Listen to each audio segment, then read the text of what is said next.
cada episódio que passa, mais e mais verdades estão sendo reveladas à luz da Bíblia, a palavra de Deus. Mas ainda há muitas outras verdades para serem desvendadas. Entre elas, a verdade sobre os profetas, pessoas comuns como eu e você, que foram escolhidas por Deus para trazerem ao mundo mais entendimento sobre as verdades bíblicas.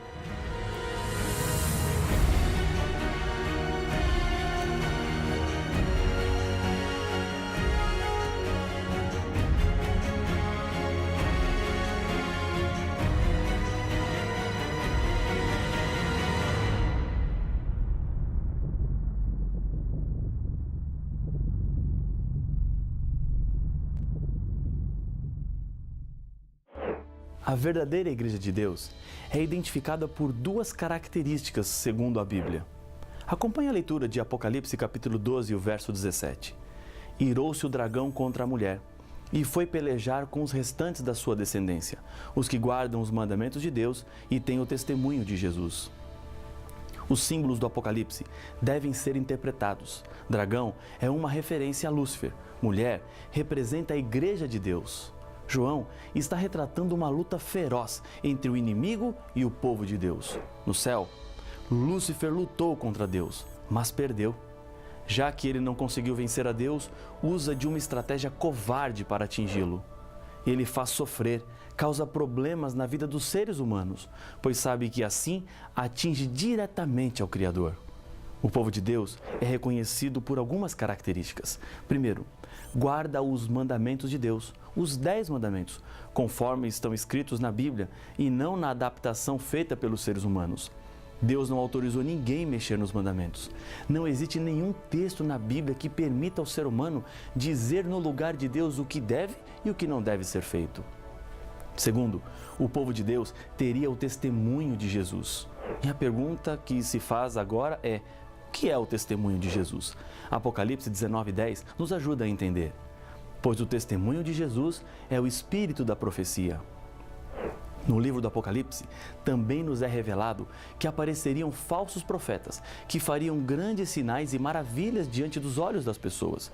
Em Apocalipse capítulo 16, verso 13 e 14, a Bíblia nos diz: Então vi sair da boca do dragão, da boca da besta e da boca do falso profeta 3 espíritos imundos, semelhantes a rãs, porque eles são espíritos de demônios, operadores de sinais, e se dirigem aos reis do mundo inteiro com o fim de ajuntá-los para a peleja do grande dia do Deus Todo-Poderoso. Por causa disso, torna-se evidente a necessidade de sabermos separar os verdadeiros dos falsos profetas. O Apocalipse é um exemplo acerca da decisão de Deus de utilizar profetas para transmitir suas mensagens aos seres humanos. Esta foi a forma que Deus usou para dar o conteúdo de toda a revelação bíblica. Por meio dos profetas, Deus revela para o seu povo os seus planos e também fala sobre o futuro. Certamente, o Senhor Deus não fará coisa alguma sem primeiro revelar o seu segredo aos seus servos, os profetas, diz Amós capítulo 3, o verso 7. Nem todos os profetas que Deus usou escreveram partes da Bíblia. Podemos contar pelo menos 12 que não são autores de textos bíblicos, mas que são mencionados como profetas verdadeiros pela própria Bíblia. Um dos mais notáveis exemplos é de João Batista, que batizou o Senhor Jesus nas águas do Rio Jordão. Jesus disse que não havia profeta maior do que ele, mas não temos nenhum livro ou texto de João Batista na Bíblia, exceto as referências encontradas nos Evangelhos. Isso quer dizer que o dom de profecia não foi dado apenas para escrever a Bíblia, mas Deus usou para também outros propósitos. Outro fato interessante que notamos na Bíblia é que Deus não faz discriminação de sexo para o dom de profecia. A Bíblia nos fala que mulheres exerceram a função profética, como Ana, Miriam, Débora, Ulda e no Novo Testamento, as 4 filhas de Filipe. Outro ponto importante é que o dom de profecia não acabou quando a Bíblia terminou de ser escrita. Joel, capítulo 2, verso 28 e 29, nos apresenta: E acontecerá depois que derramarei o meu espírito sobre toda a carne. Vossos filhos e vossas filhas profetizarão, vossos velhos sonharão e vossos jovens terão visões. Até sobre os servos e sobre as servas derramarei o meu espírito naqueles dias. A referência que Joel faz é quanto ao futuro. O dom de profecia acompanharia o povo de Deus até o fim. Pedro, quando usa o texto de Joel, diz o seguinte: Mas o que ocorre é o que foi dito por intermédio do profeta Joel. E acontecerá nos últimos dias, diz o Senhor, que derramarei o meu espírito sobre toda a carne. Vossos filhos e vossas filhas profetizarão. Vossos jovens terão visões e sonharão vossos velhos. Atos capítulo 2, versos 16 e 17. Últimos dias é uma referência ao tempo que antecede imediatamente a volta de Jesus. O povo de Deus seria guiado pelo dom de profecia. Quando Jesus voltou para o céu, ele deixou a missão de pregar as verdades para os discípulos. Eles levariam a mensagem de salvação para todo mundo, acompanhados do Espírito Santo. Para cumprir essa missão, Jesus concedeu dons para a sua igreja. Paulo nos apresenta. E ele mesmo concedeu uns para apóstolos, outros para profetas, outros para evangelistas e outros para pastores e mestres, com vistas ao aperfeiçoamento dos santos, para o desempenho do seu serviço, para a edificação do corpo de Cristo. Efésios capítulo 4, verso 11 e 12. O próprio texto explica os motivos de Deus em dar dons espirituais, a edificação da igreja. E o conteúdo da profecia para Deus é algo muito sério. No final do livro do Apocalipse, quando as revelações a João estavam chegando ao seu fim, ele ainda nos diz: e se alguém tirar qualquer coisa das palavras do livro desta profecia, Deus tirará a sua parte da árvore da vida, da cidade santa e das coisas que se acham escritas neste livro. Apocalipse capítulo 22 e o verso 19. Quando abrimos a Bíblia, estamos diante das palavras de Deus e isso é muito importante. Quem modificar o conteúdo da revelação para atender qualquer tipo de interesse está em perigo. É importante obedecer ao que Deus nos revelou. Apocalipse capítulo 22, verso 7 apresenta: bem-aventurado aquele que guarda as palavras da profecia deste livro. No Antigo Testamento, encontramos um exemplo de como Deus abençoa aqueles que respeitam a sua revelação. Moisés fora educado na corte do Egito como príncipe e provável herdeiro ao trono. Isso significa que ele recebeu todo o conhecimento da medicina egípcia. Os papiros médicos da antiguidade mostram que os egípcios possuíam muito conhecimento em medicina curativa. Moisés escreveu muita coisa sobre saúde no Pentateuco, mas praticamente nada disse sobre a medicina curativa. Ele não estava influenciado pelas ciências dos seus dias, porque o ensino de Moisés estava baseado na revelação, a educação sobre saúde para evitar doenças. Quais foram os resultados? No Egito, a média de vida dos faraós era de 50 anos. Em Israel, segundo o Salmo 90, a média de vida era de 70 anos ou mais. Deus abençoou aqueles que creram na revelação profética. Jesus deixou uma advertência quanto aos últimos dias também, porque surgirão falsos cristos e falsos profetas, operando grandes sinais e prodígios, para enganar, se possível, os próprios eleitos. Mateus capítulo 24 e o verso 24. Esses falsos profetas seriam os responsáveis por introduzirem na igreja mentiras que destruiriam a verdade para enganar aqueles que buscam fazer e cumprir a vontade de Deus. Mas a Bíblia nos dá algumas chaves para sabermos se o profeta é de Deus ou não é. Uma dessas chaves está em Isaías capítulo 8, versos 19 e 20.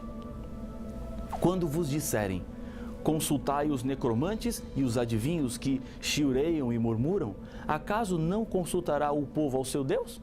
A favor dos vivos se consultarão os mortos? A lei e ao testemunho.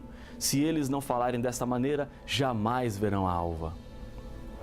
Os milagres em si mesmos não são provas de que um profeta seja inspirado por Deus. Apenas demonstram que há por trás dele um poder sobrenatural. Na época de Moisés, os magos do Egito também fizeram milagres para impressionar as pessoas, e inclusive o próprio Moisés, quando ele pedia para que o faraó permitisse a saída do povo de Israel. Satanás tem também poder de operar milagres e às vezes se disfarça como anjo do Senhor. Se todos os ensinos desse profeta não estiverem em harmonia com a Bíblia, ele é um impostor. A Bíblia nos apresenta diversas características do verdadeiro profeta. Primeiro, suas profecias quanto ao futuro se cumprem completamente, segundo Jeremias capítulo 28 e o verso 9. Segundo, ele não induz o povo a afastar-se de Deus, conforme Deuteronômio capítulo 13, versos 13, 14 e 15. Terceiro, fala o que Deus lhe pediu para falar e não o que ele quer dizer, conforme Jeremias, capítulo 14, verso 14. Quarto, fala guiado pelo Espírito Santo, conforme 2 Pedro, capítulo 1, verso 21. Quinto, reconhece e aceita a encarnação de Cristo, de acordo com 1 João, capítulo 4, versos 1, 2 e 3. Sexto, a vida do profeta apresenta bons frutos do seu caráter. Mateus, capítulo 7, verso 15 e 16. Deus escolheu diferentes maneiras de se revelar para os profetas. Em Números, capítulo 12, versos 6, 7 e 8, encontramos 3 maneiras diferentes. Então disse: ouvi agora as minhas palavras. Se entre vós há profeta, eu, o Senhor, em visão a ele me faço conhecer ou falo com ele em sonhos. Não é assim com o meu servo Moisés, que é fiel em toda a minha casa? Boca a boca falo com ele, claramente e não por enigmas, pois ele vê a forma do Senhor. Como, pois, não temestes falar contra o meu servo, contra Moisés? Visão, sonho, boca a boca. Deus não fala por meio de bolas de cristal, pela palma da mão, xícara de café, astrologia ou por meio dos mortos. A Bíblia descreve alguns aspectos físicos dos profetas, enquanto eles estavam em visão. Veja, por exemplo, Daniel. Daniel perdeu as forças físicas. Diz a Bíblia em Daniel, capítulo 10, verso 8. Depois, Daniel recebeu forças físicas sobrenaturais. Daniel, capítulo 10, verso 18 e 19. Daniel ficou sem fôlego. Diz Daniel, capítulo 10, verso 17. Ficou sem falar. Daniel, capítulo 10, verso 16. Inconsciente quanto àquilo que acontecia ao seu redor. Daniel, capítulo 10, versos 5 a 8. O profeta podia ter também seus olhos mantidos abertos durante a visão, segundo Números 24 e o verso 4. Paulo apresentou para a igreja de Tessalônica 3 conselhos com relação às profecias. Não desprezeis as profecias, julgai todas as coisas, retende o que é bom. 1 Tessalonicenses capítulo 5, versos 20 e 21. Deus tem uma promessa também para os que são fiéis diante das mensagens proféticas. Em 2 Crônicas, capítulo 20, verso 20, é prometido àqueles que ouvem a profecia: crede no Senhor vosso Deus e estareis seguros. Crede nos seus profetas e prosperareis. Crer nos profetas do Senhor é a mesma coisa que crer no Senhor que enviou o profeta. Precisamos dar ouvidos e viver tudo aquilo que Deus nos faz conhecido através das profecias. No Apocalipse, encontramos que a igreja no tempo do fim seria acompanhada pelo dom profético. Deus levantaria nos últimos dias, mais uma vez, a profecia para conduzir o seu povo nos momentos mais críticos da história. Um profeta jamais pode dizer algo diferente ou contrário ao profeta que veio antes dele. Essa é uma característica importante do profeta de Deus. O dom de profecia, que acompanharia a igreja de Deus nos últimos dias, não substitui a Bíblia e não contradiz a Bíblia em nada. Quando estudamos a história da Igreja Adventista do Sétimo Dia e vemos como, em meio de um impressionante emaranhado de riscos e dificuldades, as mensagens inspiradas chegavam por meio de uma jovem chamada Ellen White, deram a segurança e a direção que a igreja precisava. Quem foi Ellen White? Ela nasceu em Gorham, Maine, nos Estados Unidos da América, no dia 26 de novembro de 1827. Seus pais, Robert e Eunice, eram membros da Igreja Metodista e mais tarde tornaram-se adventistas do sétimo dia. Tiveram 8 filhos. Ellen e sua irmã gêmea Isabel são as caçulas. Ellen ouviu a pregação de Guilherme Miller, pesquisador da Bíblia, que interpretou a profecia dos 2.300 anos de Daniel, capítulo 8, verso 14, terminando com a volta de Jesus, o que na época lhe impressionou. Em 1843, foi expulsa da igreja metodista por causa das suas crenças, que eram diferentes da igreja onde estava. Casou-se com Tiago White no dia 30 de agosto de 1846. Tiveram 4 filhos, todos meninos: Henrique, Edson, Guilherme e John Herbert. A sua primeira visão aconteceu em dezembro de 1844 e a última que se tem notícia aconteceu no dia 3 de março de 1915. No dia 6 de agosto de 1881, faleceu seu esposo Tiago. Ellen ficou viúva quando tinha apenas 34 anos. Além dos Estados Unidos, ela também trabalhou na Europa e na Austrália. Durante 70 anos, por meio de mais ou menos 2.000 visões e sonhos, Ellen White orientou o sólido sistema educacional adventista, a obra de publicações, a reforma de saúde, entre outras.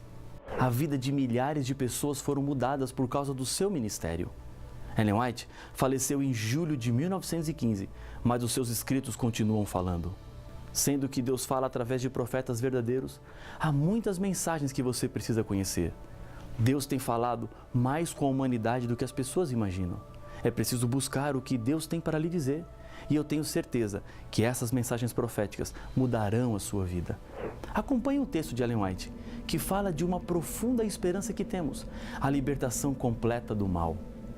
O grande conflito terminou. Pecados e pecadores não mais existem. O universo inteiro está purificado. Uma única pulsação de harmonia e alegria vibra por toda a vasta criação. Daquele que tudo criou, emanam vida, luz e felicidade por todos os domínios do espaço infinito.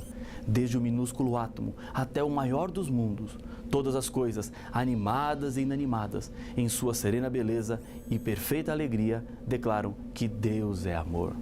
A Grande Esperança, página 105. Esse é o plano de Deus para a vida dos seres humanos. Restauração, perfeição e eterna satisfação. Aceite as mensagens de Deus e agradeça a Ele pelos profetas, porque cada mensagem profética vem acompanhada de um bilhete de amor. Deus te ama e quer te salvar. Ele não quer que você sofra e por isso deixou um mapa para lhe ajudar nas suas escolhas e decisões. Lembre-se de uma coisa, você não está sozinho. A mensagem profética está aí para lhe ajudar, para conduzir a sua vida. Eu quero fazer uma oração com você. Feche os seus olhos. Vamos falar com Deus. Senhor Deus querido, nós te agradecemos pelas profecias. Assim sabemos por onde andar. Com segurança colocamos os nossos pés na estrada dessa vida, sabendo que o Senhor nos conduz e que o Senhor nos guia. Abençoa este teu filho, esta tua filha que ora comigo, em nome de Jesus. Amém.